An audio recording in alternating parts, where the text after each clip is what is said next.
창업을 하시는 분들은 그냥 돈을 많이 벌어야지 이런 생각보다는 내 꿈을 이루고 싶다든가 내가 정말 하고 싶은 일을 하면서 살고 싶다든가 그런 열망이 아마 조금은 더 강하신 분들이 아닐까 싶어요. 그래서 그렇다 보니 창업을 하는 것 자체가 뭐 그냥 어떤 아주 기능적이고 기술적인 이슈가 아니라 인생에 대한 고민으로부터 나온 것이 가능성이 상당히 큰 것 같습니다. 나는 어떻게 살아야 되는가라든가 나는 어떤 삶을 살고 싶은가라든가 이런 질문하고 관련이 있을 것 같은데요. 사실 개인의 브랜드나 회사의 브랜드도 그런 주제랑 아주 깊이 관련이 되어 있다고 저는 생각을 합니다. 보통 나라고 하는 존재 또는 우리 회사라고 얘기할 때 세 가지 측면에서 얘기를 할 수 있을 것 같아요. 하나는 캐릭터. 우리가 드라마나 영화 보면 뭐 그 캐릭터는 어때, 저때 이런 얘기를 하잖아요. 그러니까 그 사람만이 갖고 있는 어떤 특질 또는 그 사람만의 가치관, 뭐 신념 이런 거라고 얘기할 수 있죠. 또 하나는 스토리. 스토리는 뭐냐면은 내가 그런 캐릭터를 갖고 있는 내가 지금까지 어떻게 살아왔는지 또는 내가 갖고 있는 어떤 신념을 실천하거나 구현하기 위해서 뭘 어떻게 해야 하는지 뭐 이런 거에 대한 얘기일 거고요.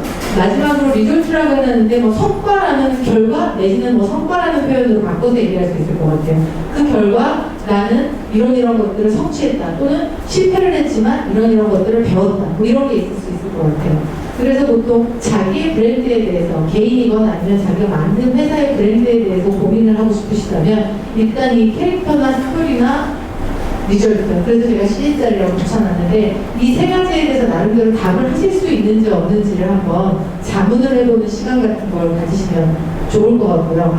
먼저 이 캐릭터는 아까 말씀드렸지 나는 누구냐 라고 하면 상당히 본질적인 질문입니다. 무슨 사업을 하면서 이런 것까지 고민해야 되나라는 생각을 하실지 모르겠는데요. 기자로서 어떤 창업자를 처음 딱 만나잖아요. 그럼 그 사람의 비즈니스 모델이 보이느냐? 안 그렇습니다. 뭐 기자나 아니면 뭐 고객이 됐든 뭐 주주가 됐든 투자자 이런 분들도 뭐 투자자분들이 나 팀을 본다 이런 말씀을 하시잖아요. 그게 뭐냐면 결국 그 사람의 캐릭터를 보는 거죠.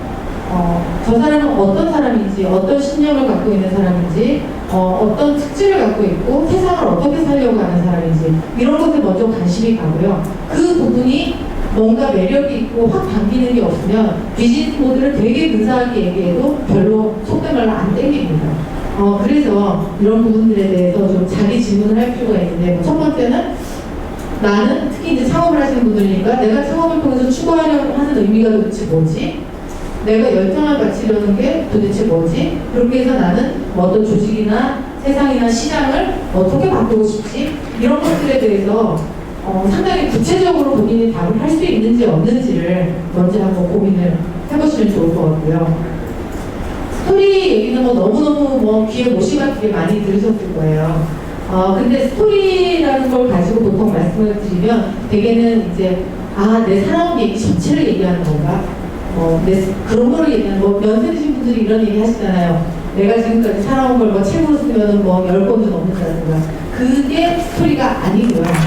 여기서 말씀드리는 스토리는 아까 처음에 말씀드렸던 내 캐릭터, 내 가치관이나 내 신념 이런 것에 비춰봤을 때 그것을 구현하기 위해 어떤 삶을 살아가는가 또는 반대로 내가 그것을 배신하고 배척하려다가 어떤 방황을 했는가 그러니까 내가 갖고 있는 캐릭터에 기반한 스토리입니다. 그냥 밥 먹고 화장실 가고 이런 모든 삶의 스토리를 얘기하는 게 아니에요. 그래서 조금 구체적으로 얘기하면 내 캐릭터, 그러니까 나의 신념, 기질 이런 것들을 배신하지 않고 지키기 위해서 나는 어떤 고난을 부르렀는지 또는 어떤 노력을 했는지 여기에 대해서 답하실 수 있어야 되고요. 그 다음에 나 또는 창업을 했으면 우리 팀이 있잖아요. 우리의 비전을 실현하기 위해서 나 또는 우리 팀이 손잡고 어떤 길을 걸어왔는지 거기에는 기쁜 일, 슬픈 일, 고통스러운 일 여러 가지가 있겠죠. 여러분들이 딱 빙의를 해서 투자자나 아니면 기자라고 한번 생각을 해보세요. 심지어는 고객이나 그러면 지금 저 회사의 제품이나 서비스를 내가 뭔가 땡겨서 써야지 되는데 그냥 제품 자체가 좋으면 서비스를 쓸 수도 있겠지만은 되게 좀 장기적인 의미의 브랜드가 세팅이 되거나 PR이나 마케팅이 효과적으로 진행이 되려면 이런 스토리에 뭔가 소비자가 됐고 투자자가 됐고 미디어가 됐고 매료되는 측면이 있어야 되겠죠. 그래서 지금까지 혹시 이런 부분들에 대해서 생각을 해보신 적이 없으시다면 생각을 아마 꼭 해보셔야 될 겁니다. 만약 여러분들이 하시는 사업이 상당히 잘 돼서 또는 어느 정도 가능성을 인정받아서 미디어나 아니면 투자자 앞에 서게 됐을 때 반드시 이런 질문이 나옵니다. 근데 이런 질문에 대해서 준비가 안 되어 있으신 분들은 굉장히 유장한 얘기를 합니다. 막 처음부터 나와요. 제가요 원래는 뭐를 게임을 좋아했는데요. 그 게임을 좋아하다 보니까요 친구를 만나고요. 막 이런 식으로 줄거리가 잡히지 않는 얘기가 줄줄줄 나오게 됩니다. 근데 어떤 분은 그렇지 않고 우리 비즈니스 모델은 이건데 이거는 제가 어떤 문제의식을 가졌기 때문이고 그 문제를 해결하기 위해서 저는 이렇게 왔습니다라고 쭉 말씀을 하시는 분들이 계세요. 그런 분들은 평소에 이 질문에 대해서 대답해 본 적이 있으신 분이에요. 마지막으로 성과. 나는 무엇을 이뤘나인 건데 창업하신 분들은 뭐 성과의 최고봉이 뭡니까? 이익, 수익, 그 또한이면 매출. 숫자로 보여줄 수 있는 거. 뭐 그게 최선이죠. 하지만 스타트업은 그런 숫자를 보여주기가 대량 난감한 경우가 굉장히 많습니다. 막, 와우, 뭐 앱을 만드신 분도 우리 앱 진짜 많이 써요. 이랬는데 몇 명? 그럼 1000명. 뭐 이렇게 말씀하시기도 하고. 그 별로 그렇게 매력이 없죠. 그리고 뭐 어떤 제품이나 이런 걸 출시해서 실제로 매출을 거두고 거기서 수익까지 나기는 정말 힘들어요. 그러면은 우리가 그렇게 막 시작한 회사 또는 뭐 개인적으로 이제 사업을 막 하려는 사람으로서 얘기할 수 있는 성과라는 건 도대체 뭘까? 제가 세상에 없는 이런 거를 만들었다 또는 우리 회사가 만들려고 한다. 그리고 그걸 통해서 뭐 이런 가치, 새로움을 더했다. 그리고 결정적으로 그것을 통해서 우리 스스로는 이렇게 성장하고 변했다. 근데 저는 이런 것들이 전부 다 성과의 본질이라고 생각합니다. 물론 숫자로 보여줄 수 있는 굉장히 이렇게 그래프로 보여줄 수 있는 이런 성과가 있다면 최선이겠죠. 하지만 그게 다가 아니라 어떤 분은 실제로 그래요. 본인이 전혀 매출을 지금 얻지 못하고 또 많은 SNS 서비스 같은 것들이 그렇죠. 또는 되게 중고장비용 투자가 크게 필요한 그런 비즈니스를 하시는 분들, 뭐 MMORPG 게임 같은 거 개발하시는 분들 초반에 매출이 납니까? 매출 안 나죠. 돈만 쓰는 거예요. 끝도 없이 돈을 써요. 그런 사람한테 가서 그래서 너는 뭘 했니? 라고 물어봤을 때 저희가 돈을 벌지는 못하고 계속 쓰고 있습니다. 이게 자기의 성과가 될 수가 없죠. 지금 질문하고 있는 이런 부분들에 대해서 내가 어떻게 설득력 있고 그리고 상대편도 충분히 그것에 대해서 인정할 수 있게 설명할 수 있는가 그런 것들이 브레이크 세팅에서 굉장히 중요하다고 생각을 하고요. 보시면 포인터 여기네. 제가 아까 말씀드렸던 캐릭터라는 건 일종의 생각입니다. 생각. 스토리는 행동이고요. 또 리서치는 결과죠. 그러니까 브랜드가 잘 세팅이 되려면 내가 갖고 있는 생각이 행동으로 나타나고 그것이 결과로 연결이 되죠. 내가 우리 회사의 브랜드에 대해서 설명하고 또는 서비스에 대해서 설명하고 또는 나 개인의 좀 성공한 CEO시라면 오히려 본인의 성공에 대해서 설명을 해야 될 필요가 있으실 거예요. 그럴 때 다른 얘기를 중구난방으로 하는 게 아니라 이런 로직을 가지고 말씀을 하시면 상대편이 아주 쉽게 설득을 당합니다. 그러니까 예를 들어 캐릭터, 생각, 그 다음에 이제 행동, 스토리, 결과, 리절트에 대해서 시간이 없으니까 사례는 많이 말씀 안 드릴게요. 예를 들어서 이거 제주 올레 로고잖아요. 제주 올레는 서명수 선배라고 제 언론계 선배예요. 그 여성으로는 최초로 시사주간지, 그러니까 요즘의 시사저널 말고 옛날 시사저널, 그러니까 지금의 시사인의 전신 시사저널의 편집국장을 하셨어요. 근데 그 선배가 오마이뉴스 편집국장 이런 거 하면서 되게 막 피로하고 건강이 굉장히 안 좋은 상태에서 사표를 다 낸 다음에 아시는 분은 아시겠지만 스페인의 산티아고 길을 갑니다. 가서 이제 그 길을 다 걷고 그 결과를 가지고 와서 제가 중앙일보의 위펜이라고 하는 편 섹션에 팀장을 하고 있을 때 거기다가 본인의 산티아고 길 다녀온 스토리 기획분이죠. 요즘 또 연재를 하셨어요. 근데 이제 그 끝날 때쯤은 맨 마지막에 뭐라고 쓰셨냐면 그래서 나는 우리 고향 제주도에 그런 길을 이제부터 만들려고 한다고 딱 써버리신 거예요. 그래서 혹시 들으신 분도 있으시겠지만 제가 그때 이제 말씀드리기를 이런 약속은 하면 안 된다. 그렇게 못 만들면 어떻게 할 거냐. 그리고 제주도에 거 만든다는 게 쉬운 일이냐. 이런 선언을 공개적으로 하지 말자. 그랬더니 그 선배가 뭔 소리냐. 일단 지르고 본다. 일단 써라.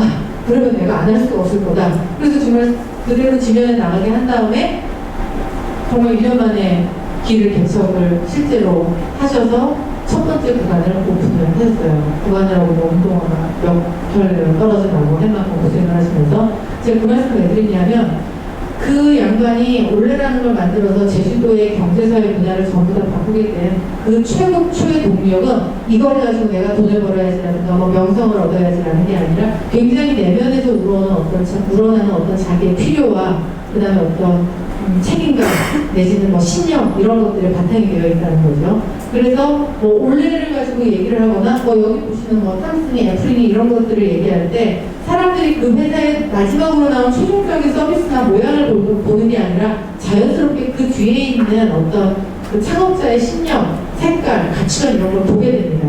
그리고 그분도 자기 회사에 대해서 또는 조직에 대해서 설명할 때 거기서부터 얘기를 시작을 해요. 거기서부터 얘기를 시작할 때 대단히 큰 설득력이 이제 실리는 거죠. 그리고 뭐 스토리, 뭐 제가 미래에서 소프트뱅크 뭐 개인적으로는 레이디 가가 이런 얘기를 써놨는데 아시다시피 뭐 레이디 가가 나는 미래에서 만든 박현주 회장이나 소프트뱅크를 만든 손정희 회장 이런 분들은 자기만의 어떤 되게 그야말로 무슨 드라마에 나올 것 같은 그런 스토리를 갖고 있으신 분이잖아요. 뭐 박현주 회장 같은 분은 고등학교 때 3년 내리 꼴등을 했어요. 물론 광주이고라고 하는 좋은 학교지만 들어가기 힘든 당시에 왜 꼴등을 했느냐? 대학 입학하기 직전에 아버지 돌아가셨고 갑자기 그 전해에 갑자기 형님이 돌아가셨어요. 그러니까 그런 어떤 개인적인 불행 속에서 공부해서 뭐하나 이제 이런 생각을 하면서 고등학교 3년 내내 방황을 했고 그 방황을 하면서 자기를 붙잡아줬던 건 책을 읽는 거였고 그 책이 뭐 문학 이런 것도 있겠지만은 조직을 만들고 세상을 바꾼 사람들의 이야기인 경우가 많았고 그러면서 대학에 들어가면서 아 나는 창업일지 뭔지 모르지만 조직을 만드는 사람이 되겠다 라는 이제 결심을 하기 시작하죠. 그리고 뭐 전설처럼 내려오는 얘기들이 많이 있죠. 대학교 졸업하자마자 바로 당시에는 불법이었던 투자자문회사를 명동에 만들고 거기서 투자와 관련된 리포트를 내기 시작하고 이 사람이 낸 리포트가 노무라증권 리포트라고 쫙 바뀌어가지고 막 여기저기 떠돌기도 하고 여러분들이 드라마에서 많이 보시는 그 명동 사채업자의 대명사인 백할머니 이런 분들 직접 찾아가서 그 사람의 제자가 되고 그러면서 주식 투자에 대해서 배우고 그 다음에 봉원증권 봉원증권 전에 처음 증권사에 들어갈 때도 자기가 찍은 사람, 저 사람한테 배워야 되겠어 라고 생각한 그 상무한테 한 5번쯤 찾아가서 그 사람하고談판을 지은 끝에 그냥 직체로 들어가 버리고 입사한 지 3개월 만에 대리가 되고 그 다음에 최연소 명동지점장이 되고 40이 넘자마자 한국의 어떤 뮤추얼 펀드라는 걸 가지고 창업을 합니다. 이제 그런 스토리들이 그냥 단순히 이 사람이 성공하기 위해서 여기저기를 다녔다는 느낌보다는 원래 갖고 있었던 개인적인 스토리와 어떤 고민과 이런 것들과 쭉 연결이 되는 거죠.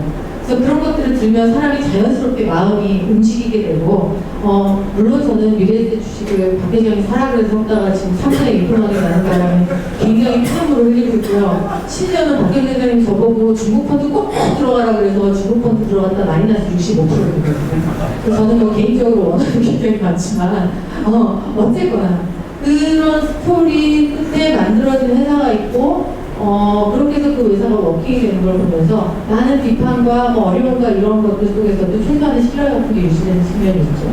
그리고 많은 스토리가 재생산이 됩니다. 소프트뱅크는 너무 유명하니까 잘 아실 거고요.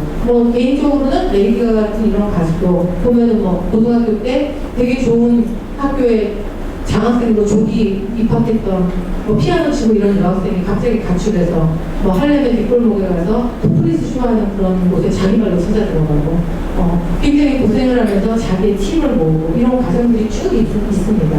그래서 레이디 가가 지금 고기로 만든 옷 입고요 왔다 갔다 해요. 이것만 가지고는 전 세계의 팬들을 그렇게 감동시키거나 이끌어주는 그런 팬덤을 만들기 굉장히 힘들겠죠.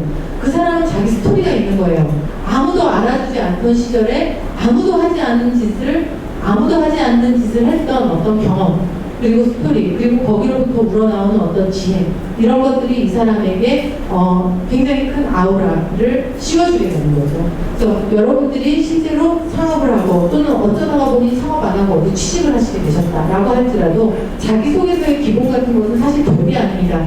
내가 어떤 부모님 밑에서 어떻게 컸고요가 아니라 나는 이런 가치관과 신념을 갖고 있는 사람이고 나는 그것을 구현하기 위해서 이런 어려움과 고통과 난관을 헤쳐오거나 또는 거기 부딪혀서 이렇게 깨져갖고 그 결과 나는 지금 이렇게 성공을 했거나 성공하지는 못했지만 이전과는 이렇게 다른 사람이 됐습니다 라고 얘기할 수 있으면 저는 그게 가장 완벽한 자기소개서라고 생각을 하고요. 브랜드도 그런 방식으로 결국은 세팅되는